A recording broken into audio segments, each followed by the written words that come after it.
Hey everybody, what's up? Amir Fazeli here from the Adonis Athletics channel. This is where the strong belong, and today we're going to go through pause squats. So one of the major issues with pause squats that I notice with most people who do it these days is that they don't actually pause the squat.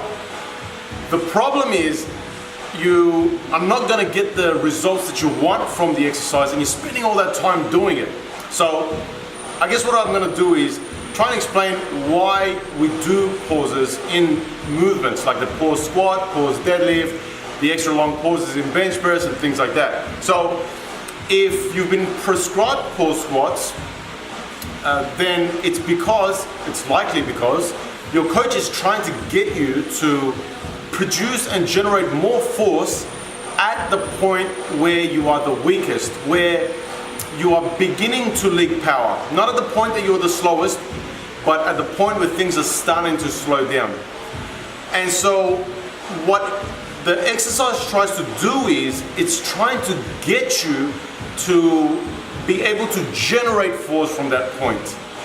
And to do so, you need to let go and dissipate all current momentum that is getting carried through that point.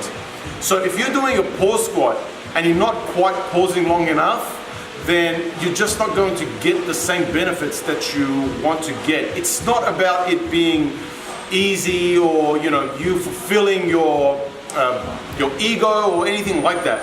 It needs to be hard. It should be tough and challenging.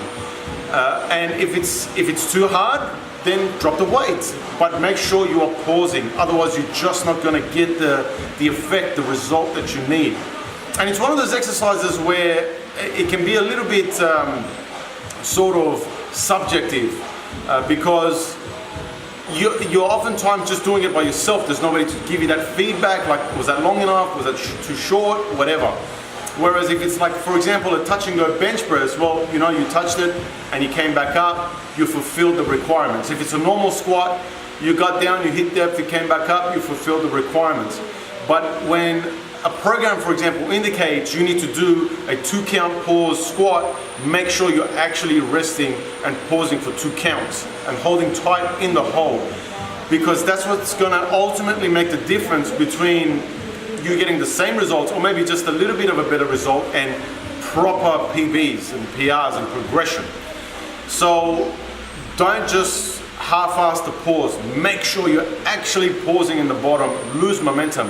The other thing that goes along with that is if you're somebody who's already a little bit experienced in lifting, you've been doing it for a while, for a few years, if you don't rest enough, if you don't pause long enough, you actually gain even less than somebody who is a beginner. The reason is because the stretch shortening cycle that happens within muscles, the elasticity that muscles and tendons gain over time, when you're somebody who's more experienced in lifting, you actually get more of those qualities. So what I mean by that is, if you pause, you can pause for a longer period of time compared to somebody who's a beginner and be able to store elastic energy within tendons before you get going again.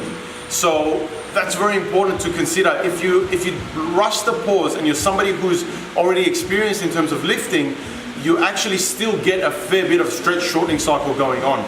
You want to make sure you're resting so long that it's all dissipating and it's just you and your maximal strength pushing you back out of the hole again within pause squats. If it's a pause deadlift, same thing. Don't rush the pause. Make sure you rest and get the momentum to completely stop so that you can generate a lot of force from that position again to get better. As also with extra long pause bench presses, or if it's like a spotto press or any kind of pauses in the middle range, make sure you're actually resting and pausing long enough.